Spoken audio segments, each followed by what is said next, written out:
Saudara-saudara yang dikasihi Yesus Kristus, terimalah salam dari kami HKBP Pekernolong, Gereja HKBP pertama di Pulau Jawa, yang mengajak senantiasa saudara untuk setia kepada Tuhan kita.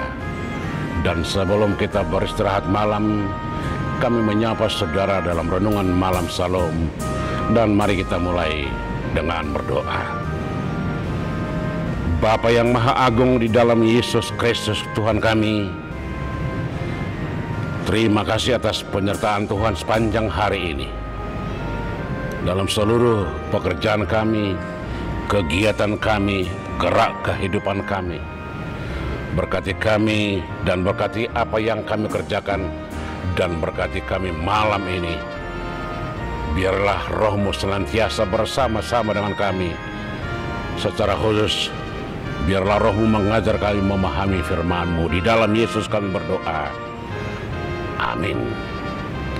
Saudara-saudara, firman Tuhan kita malam ini kita ambil dari Amsal 3 ayat 27 hingga ayat 35. Dan yang menjadi pembimbing kita ambil ayat yang ke-34 yang berkata demikian.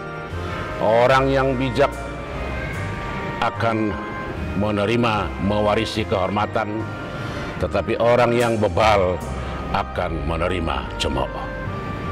Saudara-saudara, hampir di semua suku bangsa di dunia mempunyai kearifan lokal yang lahir dari pengalaman hidup dan perenungan akan makna di balik semua kejadian. Banyak hal yang belum dipahami ketika mengalami suatu peristiwa, apakah sukacita atau duka cita. Mengajar setiap orang untuk mengerti akan memahami bahwa hidup adalah proses pembelajaran yang tidak pernah berhenti. Itulah makanya muncul kata-kata hidup adalah proses pembelajaran panjang bagi manusia. Dari pengalaman hidup sendiri, setiap orang harus mengerti bagaimana hidup dan pengalaman hidup orang lain. Setiap juga belajar agar hal-hal yang tidak dimengerti bisa terjadi. Itulah yang disebut orang bijak, dan dalam bahasa Alkitab sering juga disebut hikmat. Hikmat pada dasarnya adalah kepintaran mencapai hasil, menyusun rencana yang benar untuk memperoleh hasil yang dikehendaki.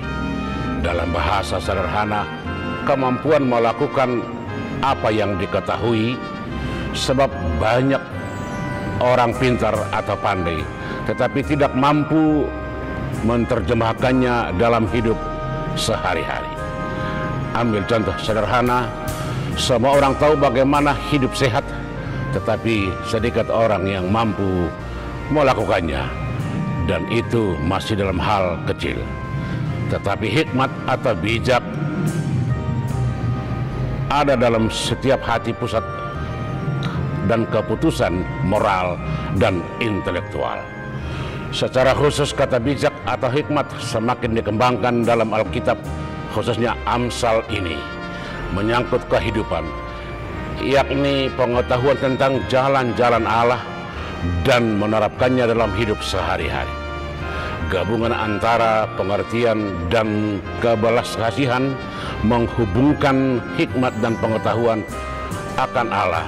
Sebagaimana Amsal 9 ayat 10 berkata, permulaan hikmat adalah takut akan Tuhan. Firman Tuhan hari ini mengangkat pemahaman orang-orang dengan sesamanya tentang hal yang baik. Karena itulah ciri-ciri orang bijak yang menjadi pengajaran bagi orang lain. Jangan menahan kebaikan terhadap orang yang berhak menerimanya. Itu artinya setiap kebaikan-kebaikan yang kita punya harus disalurkan kepada orang yang berhak menerimanya. Sebab kita hanyalah saluran kasih Tuhan. Setiap orang adalah bagian dari orang lain. Tidak ada orang yang bisa hidup sendiri. Dia selalu memerlukan orang lain. Karena itu hidup harus mempunyai hubungan kepada semua orang. Dengan demikian hidupnya menjadi alat kebaikan Tuhan. Jangan berpikir yang tidak baik dan jangan pernah merencanakan kejahatan terhadap orang lain. Padahal orang tersebut tinggal bersama dengan kita. Kata-kata ini sangat indah, karena ketika orang lain menderita, ini akan membawa dampak yang kurang baik juga bagi kita. Sebab kita bersama dengan mereka. Jangan bertengkar dengan orang yang tidak berbuat jahat kepadamu. Jangan iri hati kepada orang yang berbuat kelaliman.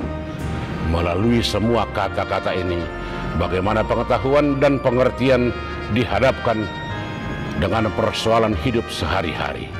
Tetapi bagi orang bijak, dia melihat segala sesuatu dengan penuh pertimbangan moral, dengan penuh pemahaman, bukan asal ada, bukan asal copot. Pengertian dan pertimbangan yang benar akan membuat orang menjadi terhormat. Artinya dihargai, didengar. Tetapi orang yang tidak punya pertimbangan tidak akan dihargai dan didengar. Karena itu, jadilah orang yang bijak dalam Kristus, sebab Kristuslah rahasia Allah yang paling besar dan yang paling agung. Amin. Kita berdoa. Terima kasih Bapa untuk firman-Mu malam ini